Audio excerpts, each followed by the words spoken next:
শ্রী গুরুর জয়, শ্রী গুরুর জয়, শ্রী গুরুর জয়। শ্রী গুরু সংঘ গোবিন্দপুর শাখা সংঘের গুরুদেবের নিজ হস্তে প্রতিষ্ঠিত শাখা সংঘ এবং নির্ধারিত শুক্রবারই চলছে আমাদের ভাতৃসংঘ।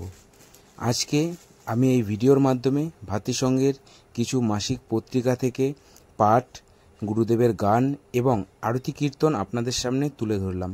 আপনারা ভিডিওটি পুরো দেখবেন, সাবস্ক্রাইব করবেন, সাথে থাকবেন। পরবর্তীতে আরও ঠাকুরের ভিডিও এই চ্যানেলটির মাধ্যমে আপনাদের কাছে দেওয়ার চেষ্টা করব। শ্রী গুরু জয়। মানুষকে যোগ্য স্থানে ঠাঁই দিয়ে যেন দেশে দশের সঙ্গে উন্নতি উপকার করতে পারি, এটাই শ্রী ঠাকুরের শ্রীচরণে বিশেষ প্রার্থনায়। শ্রী গুরু জয়। একটা করিয়া